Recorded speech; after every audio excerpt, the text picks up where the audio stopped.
ipapaliwanag ko po sa inyo para maging safety ang inyong workplace. Ito po, yung una pong example ko ay know the policies and regulation. Read and understand all company safety policies and regulation. Dito po, dapat po alam niyo yung batas dun sa inyong workplace. Dapat sinusunod niyo ito. Hindi niyo po ito binabaliwala.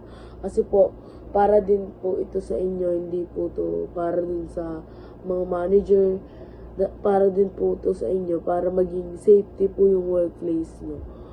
And number 2 po, be alert.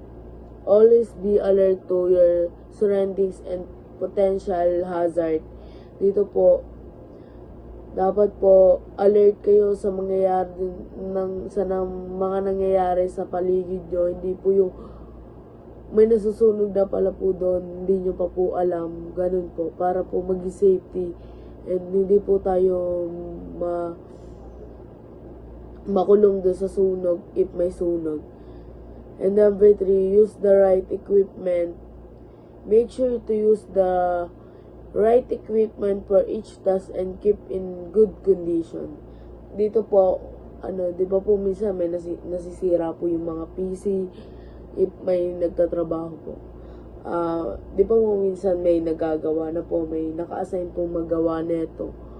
Ang ginagawa po doon, ang ibig sabihin po nung number 3 ko,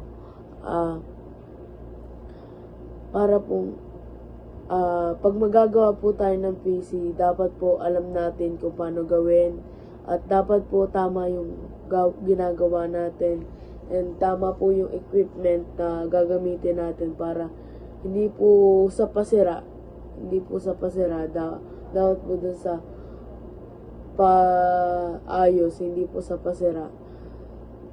And syempre po minsan kuwari may ground yon, di syempre pag mali yung nagamit mo, baka makuryente ka pa. Ganun po yun.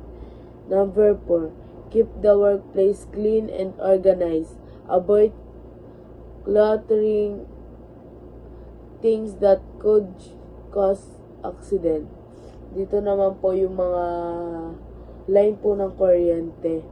Dapat po daw maayos po yun. Kasi po, baka po, kuwari may talo po yung kuryente.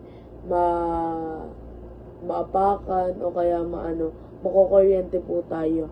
Dapat po maayos po yung organize po yung mga line po ng mga kuryente.